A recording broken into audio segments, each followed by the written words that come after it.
Alright mga kapatid, may tao sa kabilang line. We have Angelica. Hello? Hello? Hi Angelica. Hi. Na-excite ako, sorry. Bakit? Ano kita? Na-excite bawal. Na-excite ka? Ilan taon ka na? 22. 22 ang ginagawa sa buhay? Estudyante. Estudyante. Bakit? Ba't estudyante ka palang hanggang ngayon? Ang kinukuha mo? BS Bio. Ah, nagdudoktor. Nagdudoktor ka. Sana. Alright. Angelica. May asawa ka na? Wala. Boyfriend? Wala. Ang pag-usapan natin dito, ekonomiya. Hindi. Ha? Hindi. Ay, hindi. Hindi. Ito, okay. Manghingi ako ng advice, basically. Okay, so... ang social ha, may pagkayos lang, basically. Ay, sorry. Diyan ako sabit eh. Minsan pa nag-English ako, parang pinipilit ko na lang eh. Nakakatuwa ka na magsalita. Ayos diba? na yan. Yan talaga paglaking bukid. Diba? Hindi, ito na, game. Okay, so, may lalaki na parang pinakilala sa akin ng mutual friend ko. Tapos, 2 years ago na yon. Tapos, before kasi may girlfriend siya. So, parang crush ko lang siya, ganyan. Tapos, yung... so, matagal mo nang kilala? Oo. 2 years na. Okay. Okay, so, parang yun. Tapos, parang earlier this year, alam mo yung form spring na parang questions, ganon-ganon? Ano? Heartstrings? Di ba pag yan? Hindi, form spring. Phone strings. Form spring. Spring. Hindi ko alam yan. Alam mo, matanda na ako. Basta yun. Ano yan? Paliwanag ko para alam ko naman. Ito, kasi, doon sa form spring, pag may account ka doon, pwede ka nilang tanongin ng ano. Internet pala yan. Sa Facebook mo, wala ko yan pa.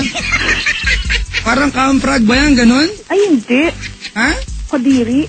Uy, hindi naman laging kasus doon. Uy, hindi ko alam yun. Huwag ganun. O, ba't kadiri? Hindi pala alam. Chusera. Hindi, basta tatanungin ka, kunwari, basta pwedeng anonymous or kung may account ka doon, pwedeng yung username mo. Makasalig nga dyan, ha? Iba, yan ba'y kapares ng adult finder, gano'n? Hindi.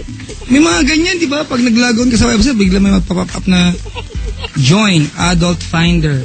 Diba? Kaya asianchicks.com. Oh, teka, alam mo yung issue kay Andy Eigenman at saka kay Albi. Huwag ka na magsali na ibang pangalan dito. Example, okay. Blind item na naman ako. Hindi blind item yun. Business talaga yun. Huwag ka na magsali. Oh, hindi na. Oo, operahan kita dyan eh. Hindi na. Madali. Anyway yun. Di yung girlfriend niya, bigla akong tinanong sa form spring. Sabi, how does it feel na yung mahal mo may mahal na iba? Yung girlfriend niya nagtanong sa'yo? Oo.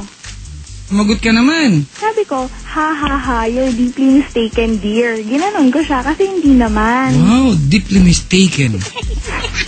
Hayop, parang nagulam ng bacon, ha? O, dali. Ano yung sagot mo sa kanya? Oo. Ano sagot niya? Tapos, wala, hindi na siya sumagot after noon. Tapos, parang... ano ibig sabihin niya sa tinanong niya sa'yo? Parang yung boyfriend niya, mahal ka, gano'n?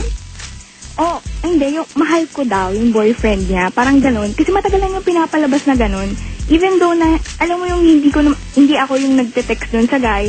Siya yung laging te-text, gano'n. Pero nagre-reply ka? Oo, kasi kaibigan ko siraulo ka pala eh. Kaibigan ko naman, bawal. Kahit na, alam mo may issue na miwas ka. Hindi. Walang masama, di ba? Maging magkaibigan kayo ng lalaki, pero kung may naapektuhan. Wala pa akong alam dun sa issue nun.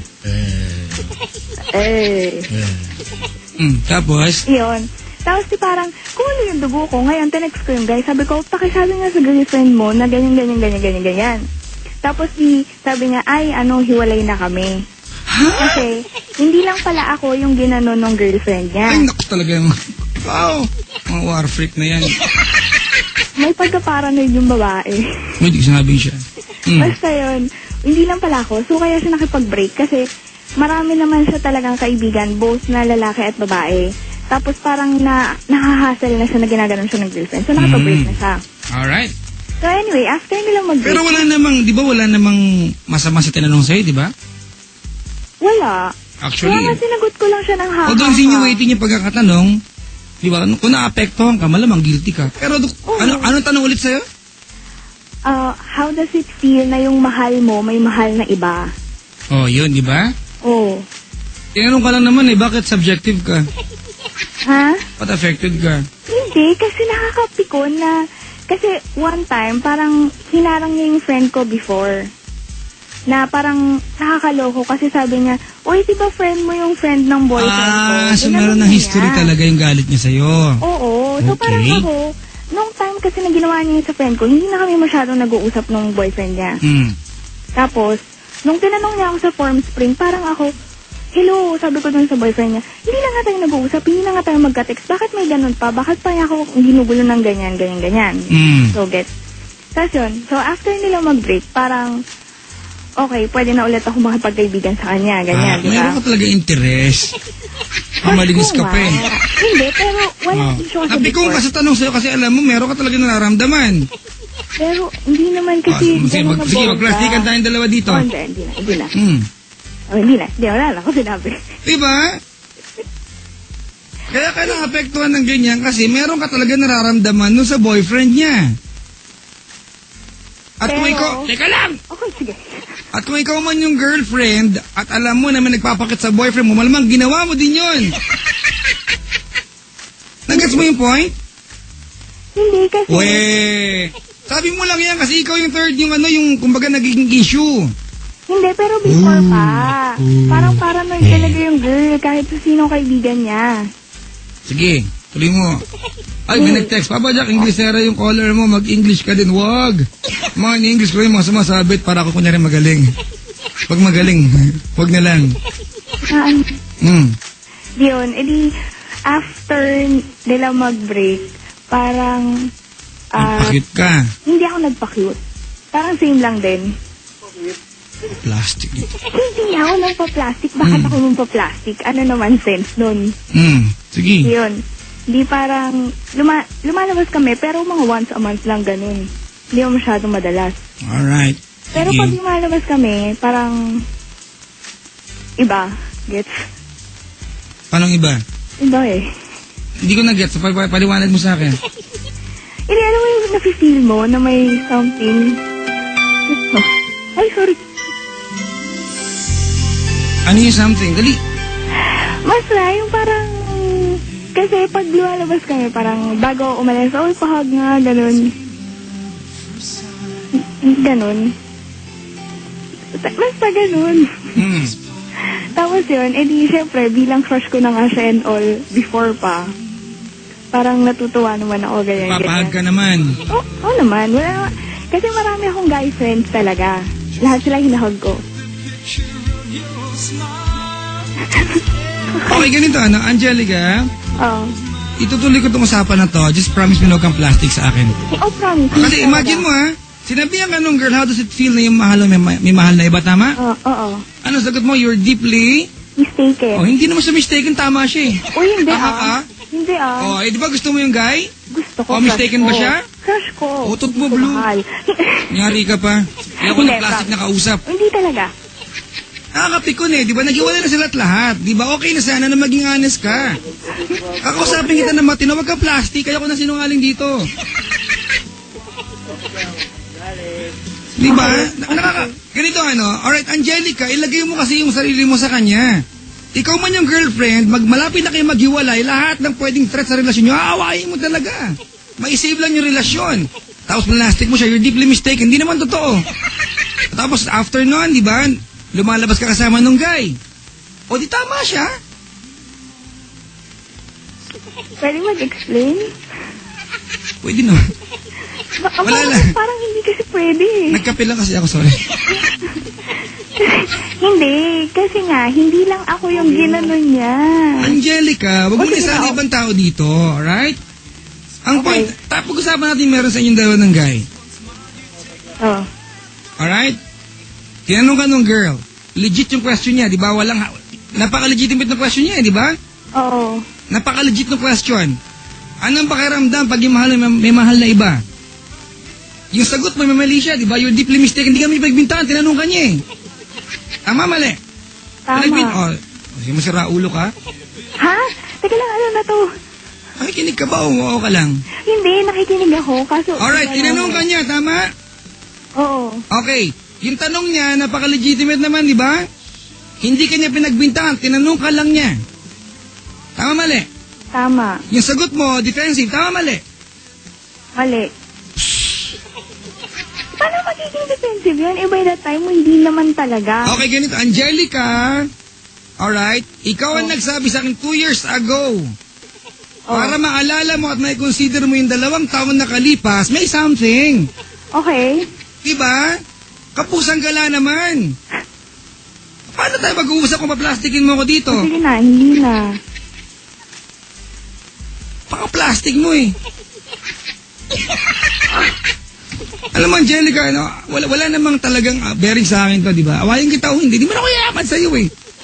Ang point ko dito, paano mag-uusap kung pinaplastic mo ako dito? Tanda mo, ano, Angelica, sa kabuuan ng kwentong ito, panalo ka na eh. Nawalan siya ng boyfriend, nagkaroon ka ng kadate. Sino nawalan siya? Sino nag-gain? Ikaw. Huwag ka naman malastik. Hindi pa kasi yun. Meron ba? Oo. Ko naman kasi ako nang react. Ituloy mo. Oo nga eh. Hindi, ito na. Tapos ngayon, parang pag tinatanong ko siya, ganyan-ganyan, kita tayo, ganyan. Tapos parang sinasabi niya, may kasamang friend, ganyan-ganyan. Tapos, anyway, this summer, sabi niya, pupunta daw sila ng Hong Kong. Sabi ko, sino kasama mo? Sabi niya, family. Tapos, nagkwento pa siya na inihiritan ko ngayong nanay ko na ilibre na lang ako kasi wala na akong pera, ganyan-ganyan. So, ako naman, naniwala family. Tapos, biglang pagka this week, parang nag-check lang ako ng mga ganyan-ganyan. Nakatag siya sa status ng isa niyang friend. Di ba, sosyal? Parang nag-check lang ako. Plastikan, di ba? Chine-check mo talaga, hindi parang. Sige, nagsa-cyberstalk ako para mas masaya. Nakakapikong kasi, di ba? Inamin ko na nga, nagsa-cyberstalk ako eh. Di ba? Sige, tuloy mo na lang. Yun. Kwento mo yan, gusto maging bida eh.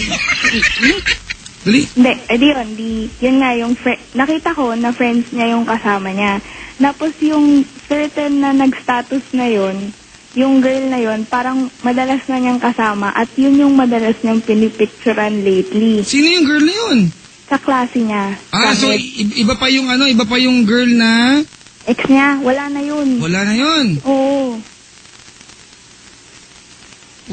Ano ba? Ba't sinalim pa sa usapan yung ex niya napagdiskitaan mo tuloy? Yung kasi hindi ka nakikinig, excited ka masyado. Wala kasing kinalaman eh. Dali. Yun nga yung may girl na yun. Parang, tapos ako minsan, parang niloloko ko siya na, ang dami mong friends ha. Si friend 1, friend 2, friend 3. May ginaganon ko siya, pero ako.